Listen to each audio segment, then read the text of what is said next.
telling school kids to keep those candy wrappers in their pockets. The fair is coming. Clean the streets and shine your shoes. The fair is coming. Roger continues grabbing shoulders and, depending on the recipient, offering one of his nimble smiles. Gracious, mischievous, reassuring. Boyishly jug-eared, he comes off as a careful listener who agrees with you, even while explaining why he doesn't. Pushing words through his head now, he tries them out against this dizzy backdrop. Plan a toast all you want, but when the mood shifts, you better adjust. Every endeavor, big and small, he whispers to himself, begins with an idea. Where the hell is Teddy? More overdressed drunks stumble out of the elevator into a fresh round of exclamations and squabbles over the exact whereabouts of various landmarks. Dapper men surround him. The only one he recognizes is Malcolm Turner, to whom he recently gave most of his savings. "Looks like the world's your oyster," a bullet-headed man tells him through a menacing smile. A camera flashes with each shake of his hand. Is that a Times photographer?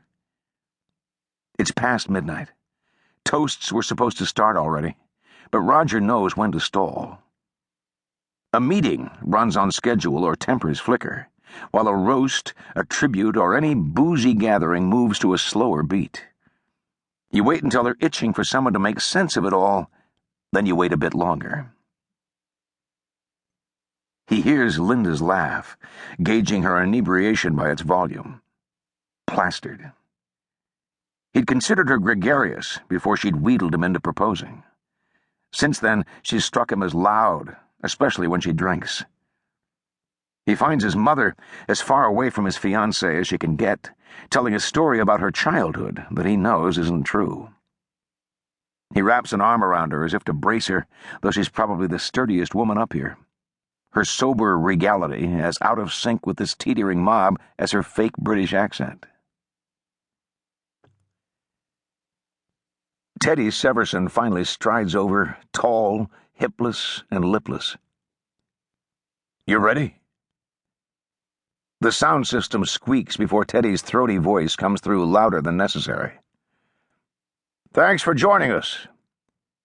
Reporters set their champagne aside and flip open notebooks as everybody packs into this curve of the dining area. "Thanks for joining us," he repeats over the lingering chatter, "on the eve of something that most people didn't think was possible." Laughter ripples, glasses clink, the city sparkles. A cigarette smolders toward his wedding band. "Along the way, I heard from enough doubters and doomsayers to make me forget that all we were trying to do was throw a nifty fair, not ruin this city." Laughter mixes with gossipy murmurs. Everyone knows this crowd holds more than its share of doomsayers. "I, too, miss the quiet Seattle of yesteryear," he continues woodenly, reading now.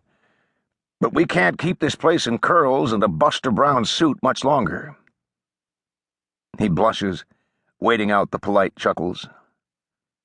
"This city has done amazing things. It rose from ashes, flattened hills, dug canals, bridged lakes, and shipped its products to every major port. And for the next 6 months it will, my friends, become the capital of the world." He pauses, as if expecting more than golf claps. "But let me shut up and get Roger up here to christen this place up right, because without his gift of gab, we wouldn't be here.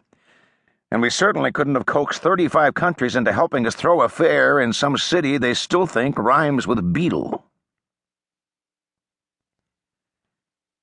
"Just a few words," Roger says to amuse those familiar with his rambling, noteless speeches. Easy to see in this light that he's younger than everybody. Loose-limbed, bushy-haired, dimpled. "First time I experienced this view," he begins, "was when Teddy, Mr. Veerling, and I rented a helicopter and hovered up here to see what it might be like to actually have a restaurant in the sky." Roger makes helicopter noises, then mimics the pilot. 400, 450, 500 feet, holding." Teddy kept muttering, "Jesus," while Mr. Veerling calculated aloud what